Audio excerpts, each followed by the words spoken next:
Magic നോവലിലേക്ക് ഏവർക്കും സ്വാഗതം. സുധാകർ മംഗളോദയത്തിൻ്റെ അമ്മ വീട് പാർട്ട് 26. ഈ നോവൽ നിങ്ങൾക്ക് ഇഷ്ടമാകുന്നുണ്ടെങ്കിൽ സബ്സ്ക്രൈബ് ചെയ്യാതാണ് നിങ്ങളിത് കാണുന്നതെങ്കിൽ പ്ലീസ് ഒന്ന് സബ്സ്ക്രൈബ് ചെയ്ത് ലൈക്ക് ചെയ്ത് ഷെയർ ചെയ്ത് ഹൈപ്പും കൂടി ചെയ്യണേ. ഇത് നേരത്തെ അറിയിക്കാതുള്ള വരവല്ലേ, ബുദ്ധിമുട്ടിക്കണതിന് ഒരു പരിധിയുണ്ടല്ലോ. ചിറ്റിലശ്ശേരിയിൽ സാരമതിയുടെ അച്ഛനെയും അമ്മയും കാണാൻ പോണില്ലേ, ടീച്ചർ തിരക്കി. മാസത്തിലരെ അത്തരം ഒരു യാത്ര പതിവാ. ശ്രുതിയേച്ചിക്ക് മടങ്ങാൻ തിടുക്കമുള്ളത് കൊണ്ട് ഇത്തവണ അത് ഒഴിവാക്കുക. കൂട്ടത്തിൽ വയ്യാത്തെൻ്റെ ഒരു അമ്മയും ഉണ്ടല്ലോ. മോൻ്റെ അമ്മയെ ഒന്ന് കാണാൻ പറ്റിയില്ല, ടീച്ചർ വിഷമം ഭാവിച്ചു. അത് അടുത്ത തവണ അറിയിച്ചിട്ട് വരുമോ, അജയ് പറഞ്ഞു. അതിനിടയിൽ ചിറ്റിലശ്ശേരിയിലെ വസ്തു തിരിച്ചു വാങ്ങാനായാൽ എല്ലാവർക്കും അവിടെ ഒന്നിക്കാം, അതല്ലേ കൂടുതൽ സന്തോഷം. പിന്നെ നാരായണൻ്റെ നേർക്ക് തിരിഞ്ഞു. അപ്പോൾ ഞങ്ങൾ ഇറങ്ങിയാലോ ഏട്ടാ? ഏട്ടൻ എന്ത് ബുദ്ധിമുട്ടുണ്ടായാലും എന്നെ അറിയിക്കണം. കൈ പിടിച്ചമർത്തി അയാൾ ഒതുക്കിറങ്ങി. പുറകെ മറ്റുള്ളവരും. കാറിനരികിലെത്തിയപ്പോൾ ടീച്ചർ കരഞ്ഞു.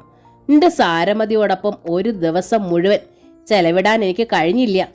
മരിക്കണതിന് മുൻപ് എനിക്കത് കഴിയുമോ ആവോ? ടീച്ചറെ കെട്ടിപ്പിടിച്ച് ആ കവിളിൽ ചുണ്ടമർത്തി സാരമതി. കഴിയും. പഴയ പോലെ നമ്മൾ ഒരുമിച്ച് ചിറ്റിലശ്ശേരിലെ 16 കെട്ടിൽ കൂടും. അന്ന് നമ്മളോടൊപ്പം ശ്രുതി ചേച്ചിയും കുട്ടികളും ടീച്ചറുടെ പ്രിയപ്പെട്ട ഉണ്ണിയും എല്ലാവരും ഉണ്ടാവും. അവസാനം പറഞ്ഞത് മാത്രം നടക്കില്ലേ കുട്ടി? സങ്കടം താങ്ങാനാവാതെ ടീച്ചർ ഏങ്ങലടിച്ചു. എൻ്റെ ഏറ്റവും വലിയ ആഗ്രഹമാത്, എൻ്റെ ഏറ്റവും വലിയ സന്തോഷമാത്. അത് ഞാൻ ദൈവത്തിന് സമർപ്പിച്ചു പോയി. ഏത് നിമിഷം എനിക്ക് അങ്ങനെ ചെയ്യാൻ തോന്നി ആവോ. ഏതായാലും എനിക്കിനി അത് തിരിച്ചെടുക്കാനാവില്ല. എൻ്റെ കുട്ടി എന്നോട് പൊറുക്കട്ടെ. സാരമതി വ്യസനത്തിൽ അജയിനെ നോക്കി. അജയിന് ശബ്ദിക്കാനായില്ല. ശ്രുതിയും കരയുകയായിരുന്നു. കാർ ഗേറ്റ് കടന്നപ്പോൾ ടീച്ചർക്ക് ദേഹം തളരുന്നത് പോലെ തോന്നി. കമല അവരെ താങ്ങി പിടിച്ചു. ഗേറ്റ് അടച്ചിട്ട് ഓടി വന്ന നാരായണൻ അമ്മയെ പിടിച്ച് മഠത്തിൻ്റെ ഉമ്മറ പടിക്കെട്ടിൽ കൊണ്ടിരുത്തി. മോനെ, ടീച്ചർ കിതച്ചു. ഞാൻ എല്ലാവരെയും കണ്ടു. ഇനിയും എനിക്ക് എല്ലാവരെയും കാണാനാവും, എൻ്റെ ഉണ്ണി ഒഴിച്ച്. ശ്രുതി വന്നെന്നറിഞ്ഞപ്പോൾ എൻ്റെ ഉണ്ണി ഉണ്ടാവുമെന്ന് വിചാരിച്ച് ഞാൻ ഭയന്ന് ഓടി ഒളിക്കാൻ നോക്കി. മക്കളെ സ്നേഹിക്കുന്ന ഒരമ്മയും അങ്ങനെ ചെയ്യില്ല. എന്നിട്ടും പരമസാധുവായി എനിക്ക് അങ്ങനെ ചെയ്യേണ്ടി വന്നു. മോനെ, അമ്മയ്ക്ക് ഈ ജീവിതം വേണ്ട. അമ്മേ, നാരായണൻ വിതുമ്പി. അമ്മ അങ്ങനെ പറയരുത്, കമല യാചിച്ചു. അപ്പാമ്മേ ഞങ്ങൾക്ക് വേണം, ചച്ചു ടീച്ചറെ കെട്ടിപ്പിടിച്ചു. കാർ അജയൻ്റെ വീട്ടിലെത്തിയപ്പോഴേ ശ്രുതിക്ക് ഹോസ്പിറ്റലിൽ നിന്ന് MDയുടെ കോൾ വന്നു. ഡോക്ടർ ശ്രുതി, താങ്കൾ എത്രയും വേഗം ഇവിടെ എത്തേണ്ടിയിരിക്കുന്നു. താങ്കളുടെ പ്രത്യേക പേഷ്യൻ്റ് ഇല്ലേ, രാജസുലോചന, അവർക്ക് പെയിൻ ആരംഭിച്ചിരിക്കുന്നു. ഡേറ്റ് ആയിട്ടില്ലല്ലോ ഡോക്ടർ? അതെ, അതാണിവിടെ എല്ലാവർക്കും പരിഭ്രമം. ചെയ്യാനാവുന്നതൊക്കെ ഇവിടെ ചെയ്തിരിക്കും. എന്നാലും ശ്രുതിയുടെ സാന്നിധ്യത്തിന് ഒരു പ്രത്യേക വിലയുണ്ടല്ലോ. വരാനാവുമെങ്കിൽ എത്രയും വേഗം വരിക. ഡോക്ടർ ശ്രുതിക്ക് പകരം ഡോക്ടർ ശ്രുതി മാത്രമേ ഉള്ളൂ എന്ന് ഞങ്ങൾക്കറിയാം. ഞാൻ വരികയാണ് ഡോക്ടർ. കോൾ മുറിച്ചിട്ട് ശ്രുതി ഓടി അജയിനരികിലെത്തി. അജയ്, എനിക്ക് ഉടനെ പോകണം. എന്ത് പറ്റി ചേച്ചി? ശ്രുതി കാര്യം പറഞ്ഞു. അമ്മയും കൊണ്ട് പോരണമെങ്കിൽ കുറച്ച് സമയം എടുക്കുമല്ലോ ചേച്ചി. അമ്മ ഒപ്പം ഉള്ളപ്പോൾ ഒരു പ്രത്യേക വേഗതയ്ക്കപ്പുറം വണ്ടി ഓടിക്കാനും പറ്റില്ല. ചേച്ചിക്ക് എത്രയും വേഗം അങ്ങ് എത്തുകയും വേണമല്ലോ. എനിക്കൊരു ടാക്സി ഏർപ്പാടാക്കി തന്നാൽ മതി, ഞാൻ പൊയ്ക്കോളാം അജയ്. എങ്കിൽ ചേച്ചി ഊണ് കഴിച്ചോളൂ, അപ്പോഴേക്കും ഞാൻ വണ്ടി ഏർപ്പാടാക്കാം. ചേച്ചി എത്രയും വേഗത്തിലും എത്രയും സുരക്ഷിതമായും അവിടെ എത്തിക്കുന്ന ആളുണ്ട്. എങ്കിൽ എത്രയും വേഗം അയാളെ വിളിച്ചോളൂ. അജയ്, ഇപ്പോൾ ഊണ് വേണ്ട എനിക്ക്. എങ്കിൽ കഴിക്കാനുള്ളത് പാഴ്സലാക്കി കാറി വെക്കാം. ഒന്നും വേണ്ട എനിക്ക്. അവിടെ എത്താതെ സമാധാനമായി ശ്വാസോച്ഛ്വാസം പോലും ചെയ്യാൻ എനിക്കാവില്ല അജയ്. അത്ര അത്യാസന്ന നിലയിലാണ് ആ പേഷ്യൻ്റ്. കുട്ടികളെ രക്ഷിക്കാനായില്ലെങ്കിലും ആ ജീവനെങ്കിലും രക്ഷപ്പെടുത്തിയാൽ മതി എനിക്ക്. ഒരു കാല് മാത്രമുള്ള സാധു മനുഷ്യൻ്റെ ഏക ആശ്രയവും പ്രതീക്ഷയുമാണ് ആ സ്ത്രീ. പിന്നെ അജയ് ശബ്ദിച്ചില്ല. 5 മിനിറ്റ് കൊണ്ട് ശ്രുതിക്കുള്ള വണ്ടി എത്തി. അവൾ തിരുവനന്തപുരം എത്താറായപ്പോഴാണ് നാരായണൻ്റെ നമ്പർ ആ ഫോണിൽ തെളിഞ്ഞത്. തിടുക്കത്തിൽ ശ്രുതി കോൾ എടുത്തു. അമ്മ ഉറങ്ങിയില്ലേ ഇതുവരെ? ഞാൻ തിരുവനന്തപുരം എത്താറായി. അമ്മയല്ല വിളിക്കണത്. പുരുഷ ശബ്ദമാണ് ശ്രുതിയുടെ കാതിലെത്തിയത്. ഞാൻ നാരായണനാ. ഏതാണ്ട് 3-4 മണിക്കൂറായി ഞാൻ ഈ നമ്പറിൽ പരിശ്രമിക്കണു. റേഞ്ചിന് പുറത്താണെന്നായിരുന്നു അറിയിപ്പ്. ഇപ്പോഴാ ലൈൻ കിട്ടിയത്. യാത്രയിലായതുകൊണ്ടാവും റേഞ്ച് ഔട്ടായത്. അപ്പോൾ തന്നെ എനിക്ക് അവിടുന്ന് പോരേണ്ടി വന്നു നാരായണൻ. അത്യാസന്ന നിലയിലുള്ളൊരു പേഷ്യൻ്റ് എനിക്കായി കാത്തു കിടക്കുക. ഈശ്വര, നാരായണൻ്റെ തൊണ്ടയിടറി. ഇവിടെ അമ്മയും അബോധാവസ്ഥയിലാ. ഹോസ്പിറ്റലിലാക്കിയിരിക്കുക ഞാൻ. നിങ്ങൾ പോയി അധികം വൈകും മുമ്പ് അമ്മ കുഴഞ്ഞു വീണു. അയ്യോ, അപ്പോൾ ഞാൻ അങ്ങോട്ട് വരണോ? വേണ്ട, ഇവിടെ എത്താൻ ഇനിയും 4-5 മണിക്കൂർ അടിക്കില്ലേ? അമ്മ എവിടെ? എല്ലാ സൗകര്യങ്ങളുമുള്ള ഒരു ഹോസ്പിറ്റലിലാണ്, തീവ്രപരിചരണ വിഭാഗത്തിൽ. പേടിക്കാനില്ലെന്ന് തോന്നുന്നു. തിരുവനന്തപുരം അടുത്ത സ്ഥിതിക്ക് ഡോക്ടർ മറ്റേ പേഷ്യന്റിനെ രക്ഷിക്കാൻ നോക്കൂ. നെഞ്ചിൽ കനമുള്ളൊരു കല്ല് വന്ന് തടഞ്ഞതുപോലെ ശ്രുതിയുടെ അവസ്ഥ. എന്ത് വേണമെന്ന് അവൾ ആലോചിക്കെ മൊബൈലിൻ്റെ റേഞ്ചും പോയി. 10 മിനിറ്റ് കൂടി കഴിഞ്ഞപ്പോൾ ശ്രുതി ഹോസ്പിറ്റലിൻ്റെ പോർച്ചിലെത്തി. നേരെ അവൾ രാജസുലോചന റൂമിൽ ചെന്നു. അവളെ പക്ഷേ തിയേറ്ററിൽ പ്രവേശിപ്പിച്ചിരുന്നു. 1 മണിക്കൂർ കഴിഞ്ഞാണ് ശ്രുതിക്ക് അവിടെ നിന്ന് പുറത്തു വരാൻ സാധിച്ചത്. അപ്പോൾ തന്നെ അവൾ നാരായണൻ്റെ നമ്പർ വിളിച്ചു. 3 റിങ്ങിങ്ങിന് അയാൾ കോൾ എടുത്തു. ഞാൻ ശ്രുതിയാണ്, അമ്മയുടെ അവസ്ഥ അറിയാൻ വിളിച്ചതാണ്. ബോധം വീണോ എന്നറിയില്ല ഡോക്ടർ. ഞാൻ ICUവിന് മുന്നിൽ കാത്തു നിൽക്കുകയാണ്. നേരം പുലർന്നാലേ എന്തെങ്കിലും അറിയാൻ കഴിയുമെന്ന് തോന്നണു. എന്തറിഞ്ഞാലും അപ്പോൾ തന്നെ എന്നെ അറിയിക്കണം. തീർച്ചയായും. അവിടുത്തെ പേഷ്യൻ്റ് എങ്ങനെ ഇരിക്കുന്നു? ഒന്നും പറയാറായിട്ടില്ല. തിയേറ്ററിൽ നിന്ന് ഞാൻ ഇപ്പോൾ വന്നതേ ഉള്ളൂ. ആകട്ടെ, പെട്ടെന്ന് ഇപ്പോൾ അമ്മയ്ക്ക് എന്താണ് സംഭവിച്ചത്? ഉണ്ണിയെ കാണാൻ സാധിക്കില്ലല്ലോ എന്നോർത്തുള്ള വിഷമമാണ്. അമ്മയല്ലേ ഉണ്ണിയിൽ നിന്ന് ഓടി അകലുന്നത്. എൻ്റെ ഒപ്പം ഉണ്ണി ഉണ്ടാകുമെന്ന് കരുതി അമ്മ അകത്ത് കയറി ഒളിച്ചില്ലേ? ഉവ്വ്, അങ്ങനെ ചെയ്യേണ്ടി വന്നത് തന്നെയാ അമ്മയുടെ സങ്കടം. ഏറ്റവും പ്രിയപ്പെട്ടത് ത്യജിക്കേണ്ടി വരണതിൻ്റെ സങ്കടം. ഉണ്ണിയെ കാണാതെ ഈ ഭൂമിയിൽ ജീവിതമേ വേണ്ടെന്നാണിപ്പോൾ അമ്മയ്ക്ക്. നാരായണൻ ദൈവത്തിൻ്റെ ആളല്ലേ, അമ്മ എന്ത് വേണമെന്നാ താങ്കളുടെ അഭിപ്രായം? എനിക്കറിയില്ല, എനിക്കൊന്നും പറയാൻ കഴിയില്ല. ദൈവത്തിന് നൽകിയ വാക്ക് തെറ്റിച്ചാൽ ശാപമോ ദോഷമോ ഉണ്ടായാലോ എന്ന ഭയം എനിക്കും ഉണ്ട്. നിങ്ങൾ ഡോക്ടർമാർ പോലും ഏറെയും ദൈവവിശ്വാസികളല്ലേ? ദൈവത്തിൽ വിശ്വാസം അർപ്പിച്ചിട്ടല്ലേ നിങ്ങളിൽ ഏറെ പേരും രോഗികളെ ചികിത്സിക്കണത്. അപ്പോൾ പിന്നെ വെറുപേര് ദുർബല മനുഷ്യനായി എനിക്കെന്ത് പറയാനാവും? ഞാൻ നേരം പുലർന്നിട്ട് വിളിക്കാം. ശ്രുതി കോൾ മുറിച്ചു. നേരം പുലർന്ന ശേഷം വിളിച്ചെങ്കിലും അവൾക്ക് നാരായണനെ കിട്ടിയില്ല. അമ്മയുടെ കാര്യം പ്രശാന്തിനെ അറിയിക്കണമോ വേണ്ടയോ എന്ന് തീരുമാനിക്കാനും കഴിഞ്ഞില്ല. ഹോസ്പിറ്റലിൽ നിന്ന് ശ്രുതി വീട്ടിലെത്തി കുളിച്ച് വേഷം മാറിയപ്പോഴേക്കും അജയ് വിളിച്ചു. ചേച്ചിയുടെ പേഷ്യൻ്റ് എങ്ങനെ ഇരിക്കണു? സിസേറിയൻ കഴിഞ്ഞു, ബോധം തെളിഞ്ഞിട്ടില്ല. കുട്ടികൾ ഇൻക്യുബേറ്ററിലാണ്. പ്രതീക്ഷയ്ക്കുള്ള വക. രാത്രി ഞാൻ ഉറങ്ങിയില്ല അജയ്. ലളിത സഹസ്രനാമം ചൊല്ലിയാണ് നേരം പുലർത്തിയത്. ഞാനും പ്രാർത്ഥിക്കാൻ ചേച്ചി. Thank you Ajay. ചേച്ചി പോകുന്ന സ്ഥിതിക്ക് 1 ദിവസം കൂടി കഴിഞ്ഞിട്ടേ ഞങ്ങൾ തൃശ്ശൂർ നിന്ന് പോരും. അതിനിടയിൽ ഞാൻ ചിറ്റിലശ്ശേരിയിൽ ചെന്ന് ഉണ്ണിയേട്ടൻ്റെ അമ്മയ്ക്കായി ആ വീട് സ്ഥലം ഇടപാടാക്കും. അവിടുത്തെ കച്ചവടം നടന്നാലും നടന്നില്ലെങ്കിലും. അമ്മ പക്ഷെ ഹോസ്പിറ്റലിലാണ്. അജയ് പെട്ടെന്ന് ഒരു ബോധക്ഷയം.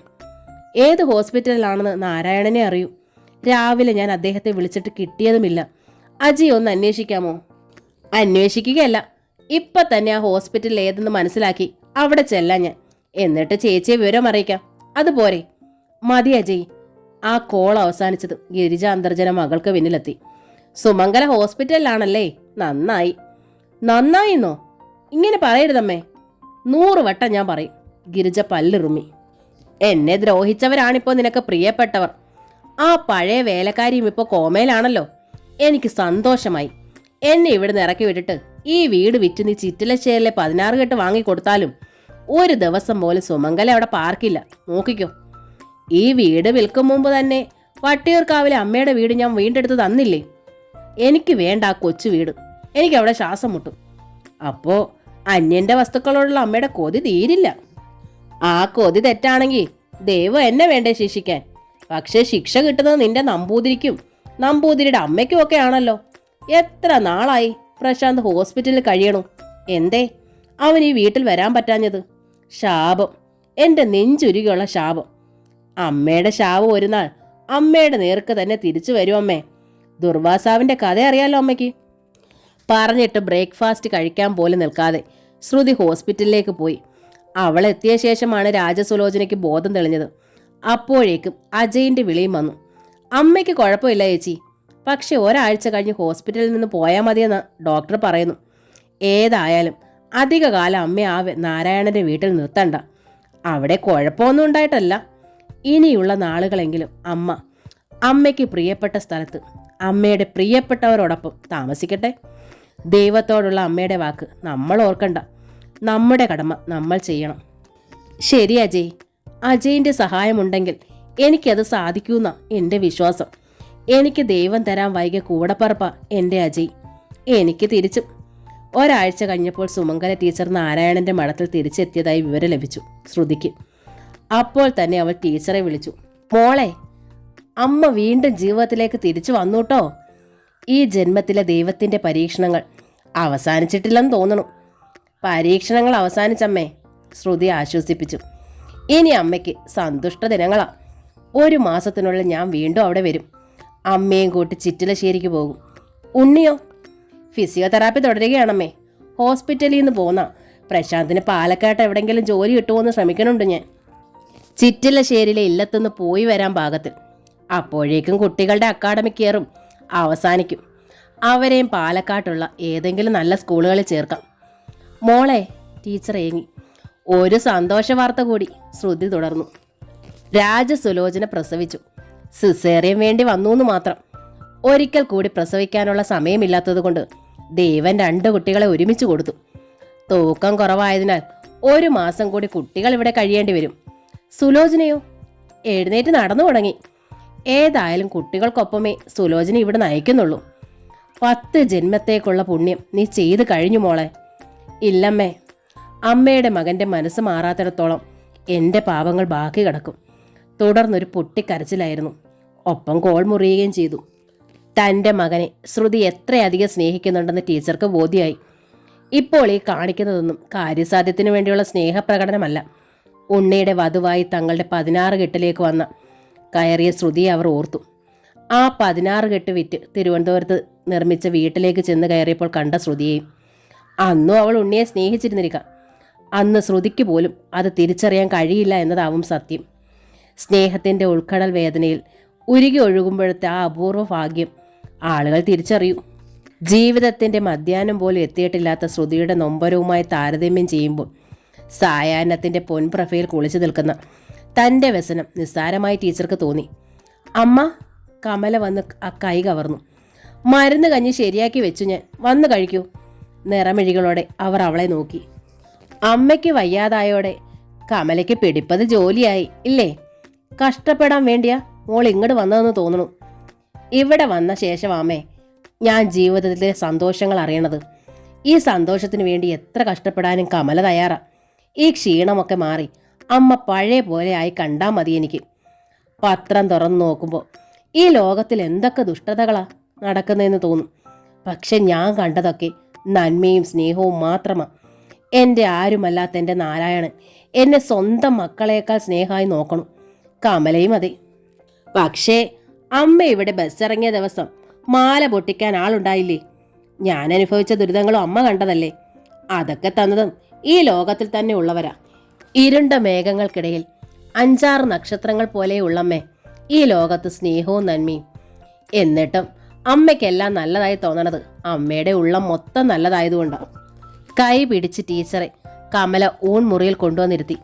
കഞ്ഞി ഞാൻ കുത്തിയ പ്ലാവല കൊണ്ട് കോരി തരട്ടെ അമ്മയ്ക്ക്? അവൾ തിരക്കി. ടീച്ചർ ചിരിച്ചു. ചെറിയ കുട്ടിയല്ലല്ലോ മോളെ ഞാൻ. എൻ്റെ കൈക്ക് ബലക്ഷയവും ഇല്ല. പിന്നെന്തിനാ കോരി തരണത്? ചച്ചൂന് ഞാൻ വാരി കൊടുക്കണ ചെയ്യണത്. അവൾക്കും അതാ ഇഷ്ടം. അവൾ നിന്റെ മകളല്ലേ? അമ്മ എൻ്റെ അമ്മയല്ലേ? ടീച്ചർ വീണ്ടും ചിരിച്ചു. നിക്ക് അത്രയ്ക്ക് മോഹമാണെങ്കിൽ കഞ്ഞി കോരി തന്നോളൂ, ഞാൻ കുടിച്ചോളാം. അമ്മയെ കണ്ട ഓർമ്മയില്ലാത്ത എനക്ക് അപ്പാവടെ ഒരു മങ്ങിയ മുഖം മാത്രമേ മനസ്സിലുള്ളൂ. നന്നായി ഓർമ്മ വെച്ച അപ്പ അവയും കാണാനില്ലായിരുന്നു.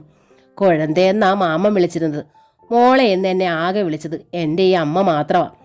കഴിയുന്നെത്ര നാൾ അമ്മയെ സ്വന്തം മകളെപ്പോലെ നോക്കണമെന്നാ എൻ്റെ ആശ. ഈ മഠത്തിൽ എനിക്ക് സ്ഥാനം തന്നതും എൻ്റെ ഈ അമ്മയല്ലേ? നീ ഇവിടെ ശരിക്കും സന്തോഷവതിയാണോ കുട്ടി? ടീച്ചർ തിരക്കി. ജീവിതകാലം മുഴുവൻ ഒരു വേലക്കാരിയായി ജീവിക്കാനാണോ നിന്റെ ആഗ്രഹം? അതെ അമ്മ. ഇവിടെ കിട്ടണ സമാധാനം എനിക്ക് ഈ ലോകത്തെങ്ങും കിട്ടില്ല. മറ്റുള്ളവരുടെ കണ്ണിൽ മാത്രമാണ് ഞാൻ വേലക്കാരി. ചച്ചുവിന് ഞാൻ സ്വന്തം മാമിയാ. പോറ്റിസ്വാമിക്ക് സ്വന്തം തങ്കച്ചിയാ. അത് മതി എനിക്ക്. ചെറുപ്പം വിടാത്തവളാ നീ. ഒരു കുടുംബജീവിതത്തിന് നിനക്ക് കുടുംബജീവിതം എന്നാ കണവന് മൊത്തമുള്ള ജീവിതമാണെങ്കിൽ എനിക്കിനി അത് വേണ്ടമ്മ. 10 വർഷം ഞാൻ അത്തരമൊരു ജീവിതം അനുഭവിച്ചതാ. ഒരു നാൾ പോലും, ഒരു നാഴിക പോലും ഞാൻ സന്തോഷമെന്ന് അറിഞ്ഞിട്ടില്ല. കമല ഏങ്ങലടിച്ചു കരഞ്ഞു. കരയാതെ. ടീച്ചർ ആ ചുമലിൽ തഴുകി. നിന്റെ മനസ്സറിയാനാ ഞാൻ ചോദിച്ചത്. എന്നായാലും ഒരു ദിവസം എനിക്ക് ഇവിടുന്ന് പോവേണ്ടി വരും. ചിലപ്പോൾ മരണമാവാ എന്നെ കൊണ്ടുപോകുന്നത്. പക്ഷേ നീ ഒരിക്കലും എൻ്റെയും മകനെയും കൊച്ചുമകളെ ഉപേക്ഷിച്ച് പോവരുത്. ഇല്ലമ്മ. കമല കണ്ണു തുടച്ചു. പൊയ്ക്കോളൊന്ന് പോറ്റിസ്വാമി പറയാത്തിടത്തോളം നമ്മുടെ ചച്ചുവിനെ വിട്ട് ഞാൻ എങ്ങോട്ടും പോവില്ല അമ്മച്ചി. ടീച്ചർ കഞ്ഞി കുടിച്ചു കഴിഞ്ഞതും അവൾ ആ വായി കഴുകി തുടച്ചു. എച്ചിൽ കിണ്ണങ്ങൾ മോറി തുടച്ച് റാക്കൽ കൊണ്ടുവച്ചു. ആരെയും കൊണ്ട് ഞാൻ ഇതുവരെ ഇത്തരം ജോലികൾ ചെയ്യിച്ചിട്ടില്ല മോളെ, സങ്കടത്തിൽ ടീച്ചർ പറഞ്ഞു. ഒരു മകളുടെ സ്ഥാനത്ത് നിന്ന് നീ നിർബന്ധിച്ചത് കൊണ്ട് മാത്രമാണ് അമ്മ ഇത് അനുവദിച്ചത്. ഇനി എന്നെ നിർബന്ധിക്കരുതേ. അമ്മയ്ക്ക് അത്ര വയ്യായികയൊന്നുമില്ല. കിടപ്പായാൽ എന്ത് വേണമെങ്കിലും ചെയ്തു തന്നോളൂ. ചിറ്റിലശ്ശേരിയിൽ എൻ്റെ സഹായത്തിനൊരു ശീലാവതി ഉണ്ടായിരുന്നു. അവൾ എനിക്കൊരു അനുജത്തിയായിരുന്നു. തിരുവനന്തപുരത്ത് സുലോചന എനിക്ക് മകളായിരുന്നു. ആരെക്കൊണ്ട് ഞാൻ ഒരിക്കലും എച്ചിലടുപ്പിച്ചിട്ടില്ല. കമല അത് കേട്ട് മൗനമായി നിന്നതേ ഉള്ളൂ. ദിവസങ്ങൾ കഴിഞ്ഞപ്പോൾ ടീച്ചർ പഴയപടി അവളെ സഹായിക്കാനും ആരംഭിച്ചു. അതിനിടയിൽ അജയ് നാരായണന് വേണ്ടി മഠത്തിന് സമീപത്തുള്ള ടൗണിലെ ഒരു സ്വകാര്യ ബാങ്കിൽ അക്കൗണ്ടൻ്റായി ജോലി ശരിയാക്കി.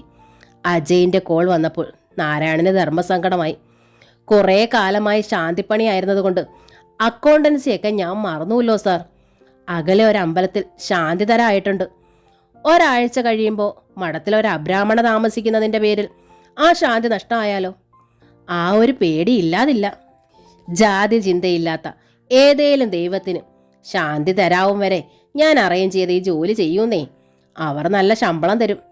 ജാതി ചിന്ത ദൈവത്തിനല്ല സാർ, ദേവസ്വംകാർക്കാ. അവരെ കുറ്റപ്പെടുത്താനും വയ്യല്ലോ. ഓരോ ജാതിക്കും ഓരോ മതത്തിനും വ്യത്യസ്ത ദൈവങ്ങളല്ലേ. പക്ഷേ ജാതി മാറണ വെച്ചാൽ സർക്കാർ കടലാസുകളിൽ നിന്ന് ആരംഭിക്കണമെന്ന് മാത്രം. അപ്പോൾ എൻ്റെ ഓഫർ നിരസിക്കേട്ടൻ? ഒരിക്കലുമില്ല സാർ, ഞാനിതാ സ്വീകരിച്ചിരിക്കുന്നു. എങ്കിൽ ഞാൻ ഏട്ടാന്ന് വിളിക്കുമ്പോൾ എന്നെ സാറെന്ന് വിളിക്കരുത്. ഏട്ടന് ഞാൻ അനിയൻ അജയാണ്. പിറ്റേന്ന് തന്നെ നാരായണൻ ആ ബാങ്കിൽ ജോയിൻ ചെയ്തു. മഠത്തിൽ സന്തോഷം തിരതല്ലി. അയൽക്കാർക്ക് അത്ഭുതമായി. രാവിലെ മുറ്റമടിച്ചുകൊണ്ടിരുന്ന കമലയോട് തങ്ങളുടെ മതിലിനരികിൽ നിന്ന് രുക്മിണി തിരക്കി, നിന്നെ ആ പോറ്റിയെ സഹായിക്കണത് ആരാടി? ഈ ദേശത്താരും അതിനുണ്ടാവില്ലെന്ന് എനിക്കറിയാം. ദൈവമാക്കാ ചൂലും കയ്യിൽ പിടിച്ചു നിന്ന് കമല അറിയിച്ചു. ആരുടെ മുഖം നോക്കാതെ നല്ലത് ചെയ്യാനുള്ള തൻ്റെ ഇടമുള്ളവർക്ക് സഹായം നൽകാനായി ആകാശത്തുനിന്ന് ദൈവം ഇറങ്ങി വരുവക്ക. ചെവിയിലൊന്ന് ഉള്ളിക്കോളൂ. നാരായണൻ ബാങ്കിലേക്കും ചച്ചു സ്കൂളിലേക്കും പോയൊരു പ്രഭാതത്തിൽ ടീച്ചറെ അത്ഭുതപ്പെടുത്തിക്കൊണ്ട് ശ്രുതി വീണ്ടും മഠത്തിൻ്റെ മുറ്റത്തെത്തി. പടികൾ ഓടിക്കയറി വന്ന് അവൾ അമ്മയെ കെട്ടിപ്പിടിച്ചു. മോൾ എന്തേ പറയാതെ ഒറ്റയ്ക്ക്? ടീച്ചർ അമ്പരന്നു. ഞാൻ അമ്മയെ ചിറ്റിലശ്ശേരിയിലേക്ക് കൊണ്ടുപോകാൻ വന്നതാ. ഇത്ര പെട്ടെന്നോ? പെട്ടെന്നല്ല. വീട് സ്ഥലവും അമ്മയുടെ പേരിൽ രജിസ്റ്റർ ചെയ്തു. വീട് പെയിന്റ് ചെയ്തു. തൊഴുത്തിൽ പൈക്കളെ കൊണ്ടുവന്ന് കെട്ടി. അമ്മയുടെ എല്ലാമായ ശീലാവതി അമ്മയും ആ 16 കെട്ടിൽ എത്തിയിരിക്കണം. ഇനി നമുക്ക് പൊയ്ക്കൂടെ? 2 ആഴ്ച കഴിഞ്ഞാൽ ഉണ്ണി ഡിസ്ചാർജ് ആവും. അതിനു മുമ്പ് അമ്മയ്ക്ക് അവിടെ കുറേ ദിവസം താമസിക്കാലോ സമാധാനമായിട്ട്. ഇവിടുത്തെ മോനോട് പറയാതെയോ? നാരായണ ഞാൻ വിളിച്ചിരുന്നമ്മേ. അമ്മയെ യാത്ര അയക്കാൻ അദ്ദേഹത്തിനാവില്ല. ചച്ചൂനും. കമലയോട് പറഞ്ഞിട്ട് നമുക്കിറങ്ങാം. ടീച്ചറുടെ കണ്ണുകൾ നിറഞ്ഞു, ചുണ്ടുകൾ വിതുമ്പി. അമ്മേ! മറുപടി ഒന്നും കിട്ടാഞ്ഞപ്പോൾ ശ്രുതി ടീച്ചറുടെ മുഖം പിടിച്ച് തൻ്റെ നേർക്ക് തിരിച്ചു. എന്തേ ഒന്നും മിണ്ടാത്തത്? പെട്ടെന്ന് ആ കണ്ണുകളിൽ നിന്ന് തുള്ളികൾ അടന്ന് കവിളിലേക്ക് വീണു. ഇതാണമ്മേ കാല ഒരുക്കുന്ന തമാശ. ശ്രുതി ചിരിച്ചു. അന്ന് ചിറ്റിലശ്ശേരിയിൽ നിന്ന് തിരുവനന്തപുരത്തേക്ക് പോരുമ്പോഴും അമ്മ ഇതേപോലെ സങ്കടപ്പെട്ടിട്ടുണ്ടാവുമെന്ന് എനിക്കറിയാം. പിന്നീട് തിരുവനന്തപുരത്തെ വീട്ടിൽ നിന്ന് പ്രേമചന്ദ്രനോടൊപ്പം ചിറ്റിലശ്ശേരിക്കായി കാറിൽ കയറിയപ്പോഴും സങ്കടം അടക്കി പിടിച്ചാണ് അമ്മ ഇരുന്നിരുന്നത്. ആ യാത്രക്കിടയിൽ വഴി തെറ്റിയാണ് അമ്മ ഇവിടെ ഇറങ്ങിയത്. ഇവിടെ അമ്മയുടെ മനസ്സിൽ സ്നേഹത്തിൻ്റെ വേരുകൾ ഉറച്ചു. അമ്മ ഒരിക്കൽ എൻ്റെ അടുത്ത് പറഞ്ഞിരുന്നു, ഇതാണ് ദൈവമെന്ന വികൃതി കുട്ടിയുടെ കളിയെന്ന്. ഒരിടത്ത് വേര് പിടിച്ച് തുടങ്ങുമ്പോൾ അവിടുന്ന് പറിച്ചെടുത്ത് മറ്റൊരിടത്ത് കുഴിച്ചു വെക്കും. വീണ്ടും വേറൊരിടത്ത്. പിഴുതെടുക്കുന്നതിൻ്റെ ഈ നൊമ്പരം നമ്മൾ പലവട്ടം സഹിക്കേണ്ടി വരുമെന്നു. ഈ പിഴുതൽ ഞാൻ പ്രതീക്ഷിച്ചിരുന്ന മോളെ. എന്നാലും ഓർക്കാ പുറത്ത് വന്ന് അറിയിച്ചപ്പോൾ ഒരു തളർച്ച. ചിറ്റിലശ്ശേരിയിലെ ആ 16 കെട്ട് അമ്മ മനസ്സിലൊന്ന് സങ്കല്പിച്ചു നോക്കൂ. അമ്മയെ വേളി കഴിച്ചുകൊണ്ടുവന്നില്ല. അച്ഛനോടൊപ്പം സന്തോഷത്തോടെ ജീവിച്ച കെട്ടുകൾ. 3 മക്കളുടെയും ബാല്യവും കൗമാരവും യൗവനാരംഭവും അവിടെയാണ് പൂത്തുവിടർന്നത്. പക്ഷേ അതൊന്നും ഇപ്പോൾ ഓർമ്മയിലേക്ക് വരണില്ല കുട്ടി. മനസ്സിൽ നിറഞ്ഞു നിൽക്കുന്നത് ചച്ചു എന്ന കുട്ടിയുടെ മുഖമാണ്. എന്നെ കാണാതാവുമ്പോൾ അവിടെ സങ്കടമാണ്. എൻ്റെ ഉണ്ണിയുടെ സ്ഥാനത്ത് നിന്ന് കണ്ട് ഞാൻ എൻ്റെ സ്വന്തം മകനായി സ്നേഹിച്ച നാരായണൻ്റെ മുഖം എനിക്ക് മറക്കാൻ വയ്യ. അവരോടല്ല ഇന്നലെ തന്നെ ഞാൻ വിവരം പറഞ്ഞിരുന്നു അമ്മേ. മനഃപൂർവ്വമാണ് അവർ യാത്ര അയക്കാൻ ഇവിടെ ഉണ്ടാകാത്തത്. ചച്ചു അമ്മ ഒരിക്കലും വിടില്ലെന്ന് നാരായണനറിയാം. പക്ഷെ അമ്മ പോയി എന്നറിഞ്ഞാൽ അവൾ കമലയുടെ സാന്ത്വനത്തിൽ ഒതുങ്ങുകയും ചെയ്യും. ഞാൻ കമലയെ വിളിക്കാം അമ്മേ. അമ്മയെ ചിറ്റിലശ്ശേരിയിൽ എത്തിച്ചിട്ട് നാളെ പുലർച്ചെ തന്നെ എനിക്ക് തിരുവനന്തപുരത്തിന് മടങ്ങണം. രാത്രി ഡ്യൂട്ടിയിൽ കയറുകയും വേണം. ശ്രുതി തിരിഞ്ഞ് അകത്തേക്ക് നോക്കി വിളിച്ചു, കമല ഒന്ന് പുറത്തു വരൂ. കാതോർത്തിരിക്കുന്നത് പോലെ കമല വാതുക്കലെത്തിയത്. അമ്മയുടെ ഡ്രസ്സൊക്കെ എടുത്ത് ബാഗിൽ വെച്ചോളൂ കമല. ഇപ്പോഴത്തെ മാനസികാവസ്ഥയിൽ അമ്മയെ കൊണ്ടത് കഴിയില്ല. എല്ലാം എവിടെയാണ് സൂക്ഷിച്ചിരിക്കുന്നതെന്ന് എനിക്കും അറിയില്ലല്ലോ. എല്ലാം എടുത്ത് ബാഗിലാക്കി വെച്ചിട്ടുണ്ട് ഡോക്ടർ. വിനയപൂർവ്വം കമലയെ അറിയിച്ചു. ഇന്നലെ ഡോക്ടർ അറിയിച്ച കാര്യം പോറ്റിസ്വാമി എൻ്റെ അടുത്ത് വന്ന് പറഞ്ഞിരുന്നു. അപ്പോൾ ഞാൻ മാത്രമേ അറിയാതുള്ളൂ. ടീച്ചർ പരിഭവത്തിൽ കമലയെ നോക്കി. അതുകൊണ്ട് കഴിഞ്ഞ രാത്രി അമ്മയ്ക്ക് ഉറങ്ങാനായല്ലോ. അമ്മാവക്ക് മനപ്രയാസം ഉണ്ടാക്കരുതെന്ന് ഹോസ്പിറ്റലിൽ നിന്ന് പറഞ്ഞിരുന്നു. അതുകൊണ്ടാ പോറ്റിസ്വാമി ഇന്ന് പോണ കാര്യം പറയാതിരുന്നത്. എന്നിട്ട് എന്നോട് യാത്ര പോലും പറയാതെ ആ കുട്ടി പോയില്ലേ. അമ്മ യാത്രയാവണത് കാണാനാവില്ലെന്ന് നാരായണൻ എൻ്റെ അടുത്ത് പറഞ്ഞിരുന്നമ്മേ. ശ്രുതി ടീച്ചറെ ചേർത്ത് പിടിച്ചു. സ്കൂളിലേക്ക് കൊണ്ടുപോകും വഴിക്കാം അപ്പാമ്മ ഇന്ന് പോകുമെന്ന് ഞാൻ ചച്ചുവിൻ്റെ അടുത്ത് പറഞ്ഞത് കമല അറിയിച്ചു. സ്കൂളിലെത്തും വരെ കരച്ചിലായിരുന്നു കുട്ടി. അവളെ ശ്രദ്ധിച്ചോളണമെന്ന് ക്ലാസ് ടീച്ചറോട് പറഞ്ഞിട്ടാ ഞാൻ പോകുന്നത്. കൂട്ടിക്കൊണ്ട് വരാനും ഞാൻ തന്നെ പൊയ്ക്കോളാം. ഇവിടെ എത്തുമ്പോൾ അപ്പാമ്മയെ കാണാതെ അവൾ കരഞ്ഞാൽ എന്ത് ചെയ്യുമെന്ന് എനിക്കറിയില്ല. എന്നാലും അമ്മാവക്ക് പോവാതിരിക്കാൻ പറ്റില്ലല്ലോ. ടീച്ചർ സങ്കടത്തിൽ ശ്രുതിയെ നോക്കി. രാത്രി അപ്പാമ്മയുടെ കിടക്കയിൽ നിന്നിറങ്ങി ചച്ചു കമലമാമിയോടൊപ്പം ചെന്ന് കിടക്കാറുണ്ടെന്ന് അമ്മ ഒരിക്കൽ പറഞ്ഞിരുന്നു.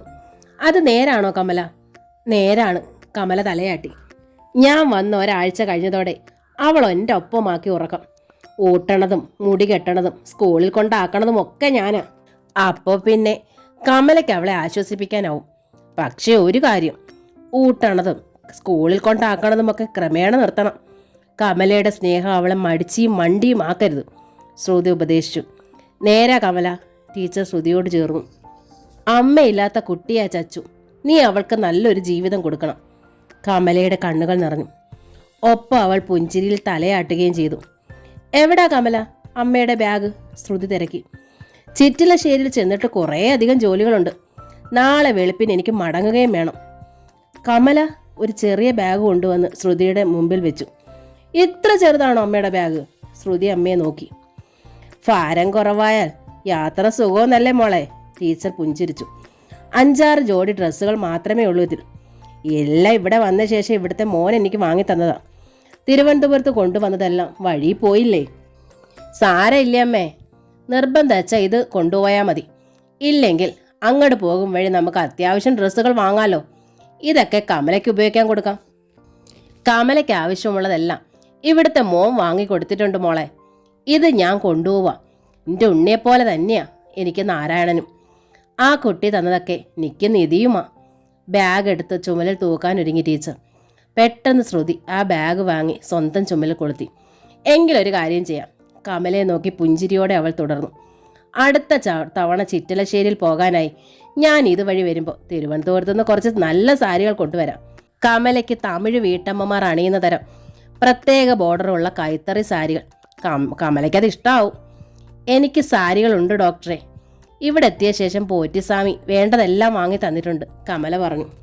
എന്നാലും സ്നേഹമുള്ളവർ തങ്ങൾക്ക് പ്രിയപ്പെട്ടവർക്ക് എന്തെങ്കിലുമൊക്കെ വാങ്ങിക്കൊടുക്കണമെന്ന പക്ഷക്കാരിയാ കമല നമ്മുടെ ഈ അമ്മ. അമ്മ പഠിപ്പിച്ച ശീലം തുടരാനാ ഞാനും തീരുമാനിച്ചിരിക്കണത്. ഞങ്ങൾ ഇവിടെ വരുമ്പം കമല ഒരു നേരത്തെ ആഹാരം തന്നാൽ അത് ഞങ്ങൾക്ക് സന്തോഷം. കൊണ്ടും കൊടുത്തും ജീവിക്കുക എന്നതാ ഇതിന് പിന്നിലെ തത്വം. ഒരു പാതിരാത്രിയിൽ കമല ഈ വീട്ടുവാതുക്കലെത്തിയപ്പോൾ കതക് തുറന്നു തന്നതിന് പിന്നിൽ പ്രവർത്തിച്ചതും ഇതേ തത്വമാ. കമല ഏതെങ്കിലും വിധത്തിൽ ചൂഷണം ചെയ്യാനല്ല ഞാൻ സാരി കൊണ്ടുവരണത്. ചൂഷണത്തിന് ഒരുങ്ങുന്നവരുടെ മുന്നിൽ മാത്രം മതി ഈ കരുതൽ. കമലയുടെ കണ്ണുകൾ നിറഞ്ഞു. സാരി കൊണ്ടുവന്നോളൂ ഡോക്ടറെ, ഇടറിയ സ്വരത്തിൽ അവൾ അറിയിച്ചു. തിരുവനന്തപുരത്തുനിന്ന് വരും മുമ്പ് വിളിച്ചു പറയണമെന്ന് മാത്രം. ഊണൊരുക്കി ഞാൻ കാത്തിരിക്കും. ഊണ് കഴിക്കാതെ പോവില്ലെന്നും വാക്ക് തരണം. ശ്രുതി ചിരിച്ചു. കമല അഭിമാനിയാ, അത് നല്ലത് തന്നെയാ. പിന്നെ തിരിഞ്ഞ് അമ്മയെ നോക്കി. നമുക്കിറങ്ങണ്ടേ അമ്മേ? മോൾ പ്രാതൽ കഴിച്ചതാണോ? വഴിയിലൊരു ഹോട്ടലിൽ നിന്ന് കഴിച്ചു. അമ്മയോ? മോൾ വരണതിന് തൊട്ടു മുമ്പേ അമ്മ കഴിച്ചു. പക്ഷേ അമ്മയ്ക്ക് ഇവിടുത്തെ കിടക്കറയും പിന്നിറയവും പിൻമുറ്റവും ഒക്കെ ഒന്നുകൂടി കാണണമെന്നുകൊണ്ട് തോന്നുക. അമ്മ ഒന്ന് കണ്ടിട്ട് വരട്ടെ മോളെ. ഇനി ഞാൻ ഇങ്ങോട്ട് വരില്ലല്ലോ. ശരി അമ്മേ, ശ്രുതി സമ്മതിച്ചു. വേഗം വരണം. ടീച്ചർ അകത്തേക്ക് നടന്നപ്പോൾ കമലയും പുറകെ ചെന്നു. പിൻമുറ്റത്തെ സുഗന്ധ ചെമ്പക ചുവട്ടിലെത്തിയപ്പോൾ ടീച്ചർക്ക് കരച്ചിൽ വന്നു. ഒതുക്കിറങ്ങി വന്ന് കമലയെ കൈ പിടിച്ചു. ഈ ചെമ്പകം പൊഴിക്കണ പൂക്കൾ പെറുക്കിയെടുത്ത ഞാൻ എൻ്റെ കൃഷ്ണനാണ് അർച്ചന നടത്താറുള്ളത്. ഈ ചെമ്പകത്തറയിലിരുന്ന ഞാൻ എൻ്റെ ചച്ചുവിൻ്റെ മുടി കെട്ടിക്കൊടുത്തിരുന്നത്. ഈ ചെമ്പകത്തോട് ഞാൻ എൻ്റെ സങ്കടങ്ങൾ പറഞ്ഞിരുന്നു. അതെന്നെ ആശ്വസിപ്പിക്കുകയും ചെയ്തിരുന്നു. അപ്പോൾ ഞാൻ എങ്ങനെയാ മോളെ യാത്ര പറയാതെ പോവുക? ടീച്ചർ ആ മരത്തിൽ നെറ്റിമുട്ടിച്ചു. നന്ദി എൻ്റെ സുഗന്ധ ചെമ്പകമേ. എന്നോട് കാണിച്ച സ്നേഹം എൻ്റെ മോനോടും ചച്ചുവിനോടും കമലയോടും കാണിക്കണേ. അവർ തിരിഞ്ഞകത്തേക്ക് നടന്നു. അകത്തളത്തിലെത്തിയപ്പോൾ ടീച്ചർ കമലയെ ചേർത്ത് പിടിച്ചു. നെറ്റിയിൽ ചുണ്ടുകൾ അമർത്തിയിട്ട് അറിയിച്ചു, ജീവിതത്തിൽ ഇനിയും പരീക്ഷണങ്ങളുണ്ടാവും മോളെ. നന്മയും സത്യവും അത് നൽകുന്ന ധൈര്യവും ഒരിക്കലും കൈവിടരുത്. തിന്മയെ ഭയക്കുകയും അരുത്. എന്നെങ്കിലും ഒരു നാൾ നമ്മൾ മരിക്കേണ്ടതാണ്. അമ്മ ഇനി ഒരിക്കലും ഇങ്ങോട്ട് വരില്ലേ? കമല ചോദിച്ചു. അതിനുള്ള സമയം ഇനി അമ്മയ്ക്കുണ്ടാവുമോ മോളെ? അമ്മയുടെ അവസ്ഥകൾ മോൾക്കറിയാലോ. എൻ്റെ ഉണ്ണിയെ പിരിഞ്ഞുള്ള ഈ ജീവിതം എനിക്ക് താങ്ങാനേ പറ്റണില്ല. ആ നിലയ്ക്ക് അമ്മയെ കാണാനായി എൻ്റെ കുട്ടി ഓടി വരുമ്പോൾ ഞാൻ എങ്ങനെയാ അവനിൽ നിന്ന് ഓടി ഒളിക്കുക? ഈ സങ്കടത്തിൽ അമ്മയ്ക്ക് ഒരേ ഒരു മോചനമേ ഉള്ളൂ മോളെ, മരണം. ചുണ്ട് കടിച്ചമർത്തി ടീച്ചർ പുറത്തേക്ക് നടന്നു. മുന്നിലേക്ക് എത്തിയപ്പോൾ ആ മുഖത്തേക്ക് സൂക്ഷിച്ച് നോക്കി ശ്രുതി. അകത്തു പോയി കരഞ്ഞു ഇല്ലേ? ഇനി യാത്രയിൽ എങ്ങനെയായിരിക്കും അമ്മ? ഇല്ല മോളെ. നനഞ്ഞ മിഴികളോടെ ടീച്ചർ പുഞ്ചിരിച്ചു. കരഞ്ഞു തീർത്തു ഞാൻ. മോൾ പേടിക്കണ്ട. യാത്രയിൽ കുട്ടിയെ അമ്മ വിഷമിപ്പിക്കില്ല. പിന്നെ തിരിഞ്ഞ് കമലയോട് പറഞ്ഞു, ഇറങ്ങുക മോളെ അമ്മ. ഇനി വൈകിയാൽ എൻ്റെ ശ്രുതിയുടെ പ്ലാനുകളൊക്കെ തെറ്റും. മരുമകളുടെ കൈ പിടിച്ച് ടീച്ചർ ഒതുക്കുകൾ ഇറങ്ങി.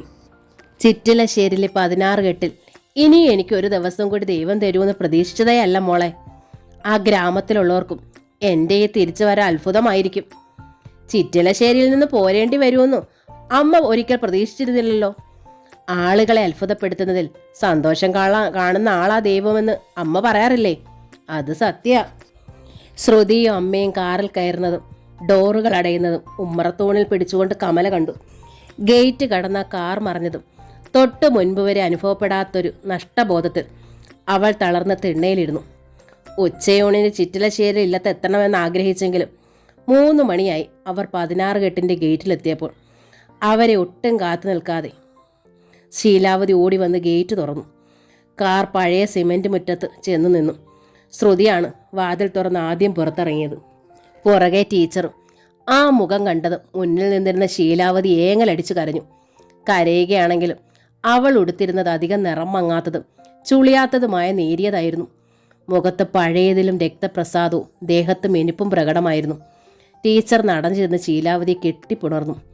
എന്നിട്ട് ആ താടി പിടിച്ചുയർത്തി. എന്തിനാ എൻ്റെ ശീലു നീ കരയണത്? ഞാൻ തിരിച്ചു വന്ന് നിനക്ക് സങ്കടമായോ? അതുകൊണ്ടല്ല ടീച്ചറെ. ശീലാവതിയുടെ കരച്ചിൽ ഒന്നുകൂടി ശക്തമായി. സന്തോഷം കൊണ്ടാ. ഇനി നമ്മൾ കാണുമെന്ന് പോലും വിചാരിച്ചതല്ല. കഴിഞ്ഞ മാസം ഗുരുവായൂർ പോയപ്പോൾ ഭഗവാനോട് ഞാൻ നെഞ്ചുരുകി പ്രാർത്ഥിച്ചു, ഒന്നുകൂടെ എൻ്റെ ടീച്ചറെ കാണാൻ കഴിയണേന്നു. ഭഗവാൻ എൻ്റെ പ്രാർത്ഥന കേട്ടു. എന്നാലും എൻ്റെ ടീച്ചർ ഒത്തിരി ക്ഷീണിച്ചു പോയി. ആഹാരക്കുറ്റം കൊണ്ടല്ലെന്ന് എനിക്കറിയാം. ഇവിടെ വെച്ചും പൂച്ചയ്ക്ക് കഴിക്കാനുള്ളതേ കഴിക്കൂ. ഇവിടുന്ന് പോയപ്പോൾ ഇവിടുത്തെ ഓർമ്മ കൊണ്ടാണ് എൻ്റെ ടീച്ചർ ഇങ്ങനെ ക്ഷീണിച്ചിരിക്കുന്നത്. ശരിയാ ശീലു, ടീച്ചർ ശീലാവതിയോട് യോജിച്ചു. ഇവിടുത്തെ കാര്യങ്ങൾ എനിക്ക് മറക്കാൻ പറ്റുമോ? ഏതായാലും ഇപ്പോൾ ഞാൻ തിരിച്ചെത്തിയല്ലോ. ഇനി എൻ്റെ ശീലുവിനെ വിട്ട് ഞാൻ എങ്ങടും ഇല്ല. നിന്റെ അവിയലിൻ്റെ സ്വാദ് ഇപ്പോഴും എൻ്റെ നാവിലുണ്ട്. എന്നിട്ടാണോ ഹോട്ടലിൽ നിന്ന് ഊണ് കഴിച്ചിട്ട് ഈ നേരത്ത് വന്നത്? എല്ലാം ഒരുക്കി കാത്തിരിക്കുകയായിരുന്നു ഞാൻ. പരിഭവത്തിൽ ശീലാവതി മുഖം വെട്ടിച്ചു. ഹോട്ടലിൽ നിന്ന് ഊണ് കഴിച്ചോ? ടീച്ചർ ശ്രുതിയെ നോക്കി. ഈ ശീലു എന്താ ഈ പറയണ മോളെ? ഏതെങ്കിലും ഹോട്ടലിൽ നിന്ന് ഊണ് കഴിക്കാമെന്ന് ശ്രുതിക്കെട്ട് നിർബന്ധിച്ചിട്ടും സമ്മതിക്കാതെ വിശന്ന് പൊതിഞ്ഞിരിക്കുകയായിരുന്നു ഞാൻ കാറിൽ. ഇവിടെ വന്ന് ശീലുവിൻ്റെ കൈകൊണ്ടുണ്ടാക്കിയത് കഴിക്കാൻ വേണ്ടി. ഈശ്വര, അങ്ങനെയാണോ? ശീലാവതി നെഞ്ചോട് കൈ ചേർത്തു. ഞാനും ജലപാനം ചെയ്യാതെ എല്ലാം ഒരുക്കി വെച്ച് കാത്തിരിക്കുകയായിരുന്നു. എങ്കിൽ വേഗം വരൂ. നല്ല തളിർ തൂശനില വെട്ടി വെച്ചിട്ടുണ്ട് ഞാൻ. ദാ ഇപ്പോൾ ഊട് വിളമ്പാം. ഞങ്ങളുടെ ഡ്രൈവർക്കും വേണം ഊണ്, ശ്രുതി പറഞ്ഞു. അതിനെന്താ, എല്ലാവർക്കും വിളമ്പാം. ശീലാവതി അകത്തേക്ക് ഓടി. പൂമുഖ ഒതുക്കിന് നേർക്ക് നടന്ന് ടീച്ചർ പെട്ടെന്ന് നിന്നു. എന്നിട്ട് ശ്രുതിയോട് ചോദിച്ചു, യശോദയും നന്ദിനിയും തൊഴുത്തിൽ കൊണ്ടുവന്ന് കെട്ടിയിട്ടുണ്ടെന്നല്ലേ മോളെ പറഞ്ഞത്? ഷീല ഊണ് വിളമ്പുമ്പോഴേക്കും ഞാൻ അതുങ്ങളെ ഒന്ന് കണ്ടിട്ട് വന്നാലോ? ശീലാവതി അതുങ്ങളെ തൊടിയിൽ കൊണ്ടുപോയി കെട്ടിയിട്ടുണ്ടാവും അമ്മേ. വൈകുന്നേരം തൊഴുത്തിലേക്ക് കൊണ്ടുവരുമ്പോൾ ചെന്ന് കാണാം. ഇപ്പം തന്നെ 3 കഴിഞ്ഞു. ആഹാരം കഴിക്കാൻ ഇനിയും വൈകി വല്ല അസുഖവും വരുത്തണ്ട. അന്നത്തെ ആ ആശുപത്രിവാസം അമ്മയെ നന്നേ ക്ഷീണിപ്പിച്ചിട്ടുണ്ട്, ശ്രുതി പറഞ്ഞു. ടീച്ചർ പിന്നെ തർക്കിച്ചില്ല. ശ്രുതിയോടൊപ്പം അടുക്കളയിലേക്ക് നടന്നു. പുറം വരാന്തയിലെ ഡൈനിങ് ടേബിളിലാണ് ഡ്രൈവർക്ക് ശീലാവതി ചോറ് വിളമ്പിയത്. ടീച്ചർക്കും ശ്രുതിക്കും അകത്തും. ഒരു കാര്യം മറന്നു. ഊണ് കഴിക്കുന്നതിനിടയിൽ ടീച്ചർ പറഞ്ഞു, തിരുവനന്തപുരത്തെ വീട്ടിൽ നിന്ന് ആ പഞ്ചലോഹ കൃഷ്ണവിഗ്രഹം എടുക്കാൻ ഇവിടെ താമസിക്കുമ്പോൾ ശ്രീലകത്ത് അതും കൂടി ഉണ്ടായിരുന്നെങ്കിൽ നന്നായിരുന്നു. ഒരാഴ്ച മുമ്പ് സാരമതിയാ ഇവിടെ വന്ന് ഈ വീടൊക്കെ വൃത്തിയാക്കി പെയിൻ്റൊക്കെ ചെയ്യിച്ചത്, ശ്രുതി അറിയിച്ചു. അന്ന് സാരമതിയുടെ കൈവശം ആ കൃഷ്ണവിഗ്രഹവും കൊടുത്തു വിട്ടിരുന്നു. ഇവിടെ എത്തുമ്പോൾ അമ്മയ്ക്ക് അത് അത്യാവശ്യമായി വരുമെന്ന് എനിക്കറിയാമായിരുന്നു. അപ്പോഴേക്ക് ങ്യാവു എന്ന് വിളിച്ചുകൊണ്ട് വെളുപ്പിൽ പുള്ളികളുള്ള ഒരു കുറിഞ്ഞി പൂച്ച മുറിയിലേക്ക് വന്നു. ശീലാവതിയുടെ പുടവത്തുമ്പിൽ മുട്ടി ഉരുമാൻ തുടങ്ങി. ഇതേതേ ഇത്? ടീച്ചർക്ക് കൗതുകമായി. എവിടുന്നോ വന്ന് ഇവിടെ കൂടിയതാ. രാവിലെ മുതൽ ഇവിടെ കാണുന്നുണ്ട്. ആൾ താമസമില്ലെങ്കിലും പ്രാണികളെയും പാറ്റകളെയും തിന്ന് ജീവിക്കാലോ ഇവറ്റകൾക്ക്, ശീലാവതി പറഞ്ഞു. ടീച്ചറുടെ മുഖം മങ്ങി. എനിക്ക് എൻ്റെ ദാക്ഷായണി അമ്മയെ ഓർമ്മ വരണത്. ഈശ്വര, ആ തൊണ്ടയിടറി. ഞാൻ ഈ 16 കെട്ടിൽ നിന്ന് ഇറങ്ങിയ ദിവസം ശീലാവതി വല്ലാതെയായി. കാൽമടമ്പാൽ അവൾ പൂച്ചയെ തൊഴിച്ചകറ്റി. ഈ ജന്തു കാരണം വിശന്ന് പൊരിഞ്ഞു വന്ന ടീച്ചർ ദാ ഊണ് മതിയാക്കി. ഞാൻ എന്താ ഇനി ചെയ്യുക? സാരമില്ല ശീലു. പാതി ചോറുമായി ടീച്ചർ പ്ലേറ്റ് എടുത്ത് എഴുന്നേറ്റു.